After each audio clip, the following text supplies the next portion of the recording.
नमस्कार दोस्तों, बहुत बहुत स्वागत है आप सभी का एक बार फिर से।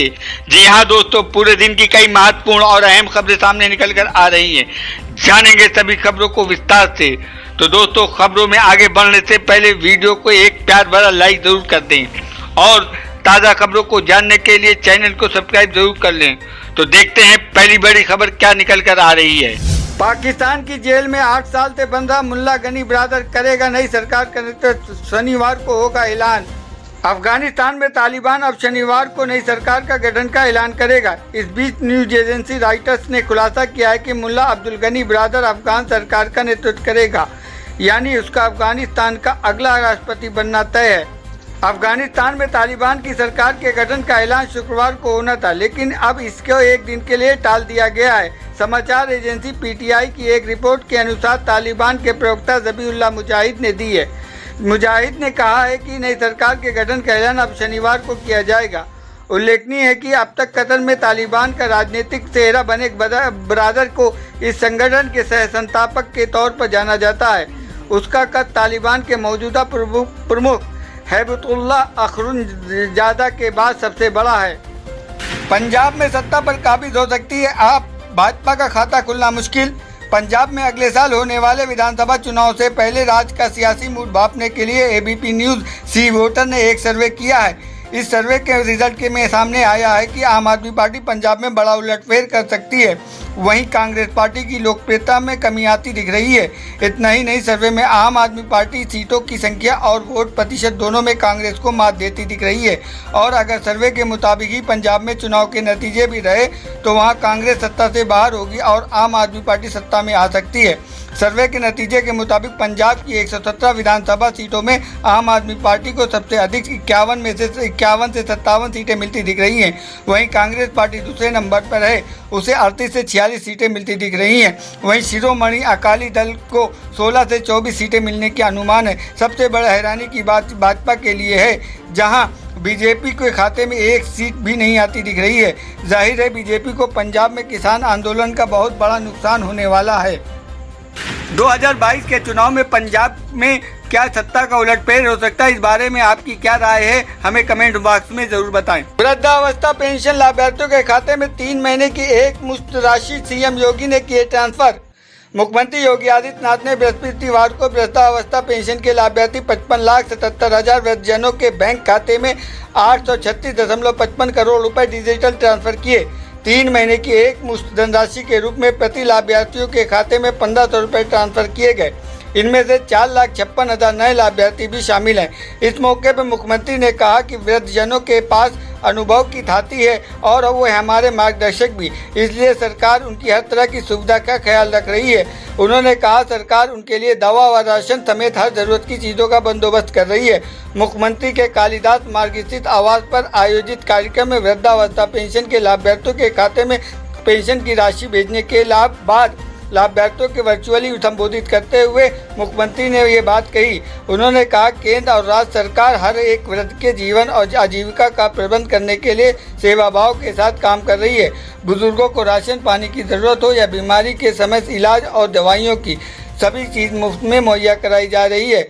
यही नहीं, बुजुर्गों के लिए खास तौर से एल्डर हेल्पलाइन 1456 जारी किया गया है, जिस पर कोई भी वरिष्ठ नागरिक बुजुर्ग 24 घंटे संपर्क के लिए मदद ले सकता है। केरल सरकार ने जारी किए सख्त क्वारंटाइन आदेश, उल्लंघन करने वालों के खिलाफ कार्रवाई। देश में भले ही कोरोना मामले कम हो गए हों, लेकिन केरल की स्थिति एक बार फिर बिगड़ गई है। केरल में हर रोज 30,000 से अधिक नए कोरोना मामले सामने आ रहे हैं। ऐसे में केरल सरकार ने राज्य में सख्ती बढ़ा दी है। केरल सरकार ने क्वारंटाइन को लेकर नए दिशा निर्देश जारी किए हैं। इसके साथ ही सख्ती दिखाते हुए केरल सरकार एक्शन लेने की चेतावनी जारी कर दी है। केरल सरकार की ओर से शुक्रवार को जारी आदेश के मुताबिक क्वारंटाइन के नियमों का उल्लंघन करने वालों के खिलाफ सख्त कार्रवाई की जाएगी। आदेश में कहा गया है कि आपदा प्रबंधक अधिनियम, केरल राज्य महामारी अधिनियम और अन्य प्रासंगिक कानून प्रावधानों को लागू किया जाएगा। रैपिड रिस्पांस टीमों, वार्ड स्तरीय समितियां, पड़ोस समूह और पुलिस, राजस्व, स्वास्थ्य और स्थानीय स्वयं सरकारी विभागों को संबंधित अधिकारियों को ये सुनिश्चित करने का निर्देश दिया गया है कि मापदंडों को सख्ती से पालन किया जाए। इलाहाबाद हाई कोर्ट का फैसला, गाय एकलौता पशु है जो सांस में ऑक्सीजन लेता भी है और छोड़ता भी। इलाहाबाद हाईकोर्ट के जज ने हाल में ही मांग की थी गाय को राष्ट्रीय पशु घोषित किया जाए। इलाहाबाद उच्च न्यायालय के न्यायमूर्ति शेखर कुमार यादव ने कहा था कि वैज्ञानिक मानते हैं कि गाय एकलौता ऐसा पशु है जो सांस लेते समय ऑक्सीजन लेता है और ऑक्सीजन ही बाहर निकालता है। कोर्ट ने गोवंशी की एक आरोपी को बेल याचिका को खारिज करते हुए 12 पेज का आदेश में ये बात कही। गो हत्या के आरोपी एक व्यक्ति की जमानत याचिका खारिज करते हुए न्यायमूर्ति यादव ने ये कहा कि गाय एकमात्र पशु है जो ऑक्सीजन लेती है और छोड़ती है और तथा गाय के दूध, उससे तैयार दही और घी, उसके मूत्र और गोबर से तैयार पंचव्यंग अन्य असाध्य रोगों में लाभकारी है। हिंदी में लिखे अपने आदेशों में जस्टिस शेखर कुमार यादव ने दावा किया कि भारत में ये परंपरा है कि गाय के दूध से बना हुआ घी यज्ञ में इस्तेमाल किया जाता है। ऐसा इसलिए है क्योंकि इससे सूर्य की किरणों की विशेष ऊर्जा मिलती है जो अतः बारिश का कारण बनती है। गोवा और मणिपुर में फिर से सत्ता पर काबिज हो सकती है बीजेपी, कांग्रेस को बहुमत नहीं। यूपी, उत्तराखंड, पंजाब, गोवा और मणिपुर में अगले साल विधानसभा चुनाव होने हैं। इन राज्यों में राजनीतिक दलों ने चुनाव की तैयारी शुरू कर दी है। इस बीच एबीपी न्यूज़ और सी वोटर ने राज्यों का हाल जानने के लिए सर्वे किया है। गोवा में बीजेपी को एक बार फिर से सरकार बना सकती है। बीजेपी के खाते में 22 से 26 सीटें और कांग्रेस के खाते में 3 से 7 सीटें, आम आदमी पार्टी के खाते में 4 से 8 सीटें और अन्य के खाते में 3 से 7 सीटें का अनुमान है। एबीपी न्यूज़ सी वोटर के मुताबिक गोवा में बीजेपी को 39% और कांग्रेस को 15%, आम आदमी पार्टी को 22%, अन्य को 24% वोट मिलने को हासिल हो सकते हैं। 2017 के पिछले विधानसभा चुनाव में कांग्रेस सबसे बड़ी पार्टी के रूप में उभरी, जिसने 60 में से 28 सीटें जीतकर बहुमत से 3 सीटें दूर रह गई थी। भाजपा 21 सीटों के साथ दूसरे स्थान पर रही, लेकिन एएनपी और एनपीएफ ने 11 विधायकों और निर्दलीय उम्मीदवारों के साथ सरकार बना ली थी। ग्राम दर्शन पोर्टल के जरिए घर बैठे दूर होगी लोगों की समस्याएं, जानिए हरियाणा सरकार ने की ये नई सुविधा। हरियाणा में अब ग्राम दर्शन पोर्टल के जरिए ग्रामीणों की समस्याएं घर बैठे दूर होंगी। रोहतक के डीसी कैप्टन मनोज कुमार ने ग्राम दर्शन पोर्टल की जानकारी देते हुए बताया कि ग्रामीणों को अगर कोई शिकायत है या फिर कोई सुझाव देना है तो कहीं जाने की जरूरत नहीं। रोहतक के डीसी कैप्टन मनोज कुमार ने ग्राम दर्शन पोर्टल की जानकारी दी। डीसी कैप्टन मनोज कुमार ने कहा कि ग्राम दर्शन पोर्टल विकास कार्यों में ग्रामीणों को सीधी भागीदारी सुनिश्चित करने के लिए ग्राम दर्शन पोर्टल शुरू किया गया है। इस पोर्टल में विकास कार्यों संबंधी कोई भी प्रस्ताव सीधे सरकार को दिया जा सकता है। साथ ही लोग गांव के विकास के कार्य संबंधित शिकायत भी इससे में दे सकते हैं। केवल वही आवेदक इस पोर्टल पर शिकायत दर्ज कर सके जिसका परिवार पहचान पत्र होगा।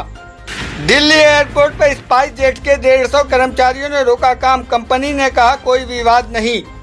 कोरोना काल में अच्छी कंपनियां आर्थिक संकट से जूझ रही है, जिसका असर उन कंपनियों में काम करने वाले कर्मचारियों पर पड़ा है। इनमें स्पाइस जेट एयरलाइंस कंपनी भी शामिल है, जिसने अप्रैल महीने में अपने कर्मचारियों की 50% सैलरी रोक ली थी, जिसका भुगतान अभी तक नहीं किया गया है। अब कर्मचारियों ने इसका विरोध करना शुरू कर दिया। दरअसल कंपनी के करीब 150 कर्मचारियों ने शुक्रवार को दिल्ली के इंदिरा गांधी हवाई अड्डे पर काम रोक दिया। हालांकि एयरलाइंस का कहना है कि कर्मचारियों के साथ इस मुद्दे पर सुलझा लिया गया है और फ्लाइट संचालन प्रभावित नहीं हुआ है।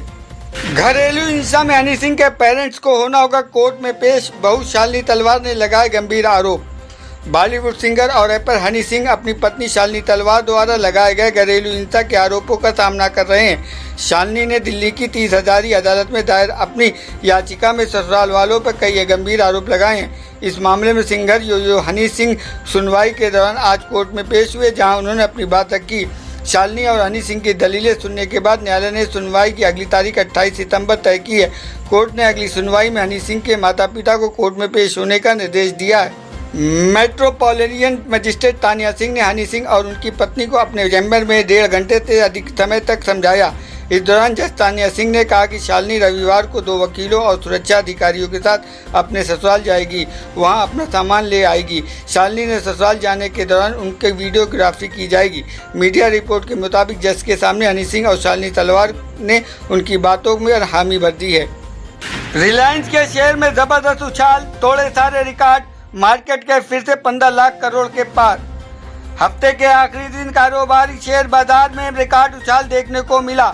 आखिरी कारोबारी सत्र में शेयर बाजार न रिकॉर्ड स्तर पर बंद हुआ, जहां सेंसेक्स 58,129 स्तर पर बंद हुआ, वहीं निफ्टी 17,323 स्तर पर बंद हुआ। शुक्रवार को कारोबार के दौरान सेंसेक्स अपने ऑल टाइम हाई पर पहुंच गया था। वहीं रिलायंस के शेयर में जबरदस्त उछाल देखने को मिला।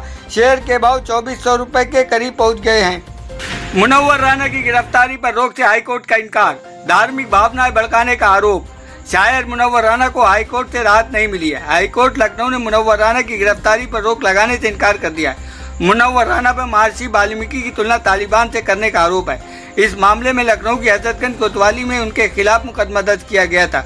मुनव्वर राना ने गिरफ्तारी पर रोक का और FIR रद्द करने के लिए हाईकोर्ट में अर्जी दी थी, जिसे कोर्ट ने खारिज कर दिया है। बढ़ते हैं सर्राफा बाजार की ओर, जानेंगे देश में सोने और चांदी के दाम में कितनी गिरावट और बढ़ोतरी हुई।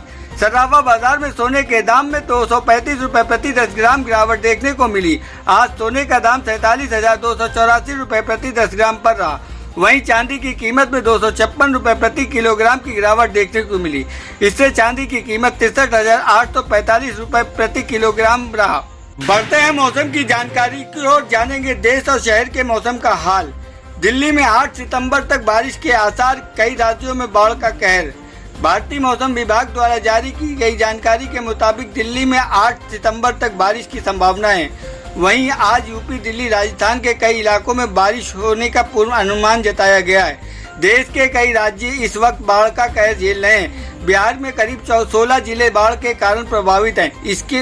इन सब के बीच मौसम विभाग ने आज एक बार फिर दिल्ली के सहित अन्य राज्यों में बारिश का अलर्ट जारी किया है।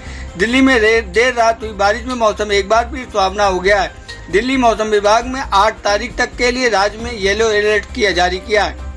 तो दोस्तों, ये थी अब तक की सभी बड़ी खबरों की अपडेट। टुडे ब्रेकिंग न्यूज और लेटेस्ट खबरों को देखने के लिए हमारे चैनल को सब्सक्राइब जरूर कर लें। वीडियो की लाइक और शेयर जरूर कर दें अपने दोस्तों और रिलेटिव के साथ। तो दोस्तों, आपसे फिर मिलेंगे काम की खबरों और सरकारी योजनाओं की एक नए और वीडियो के साथ। तब तक के लिए धन्यवाद।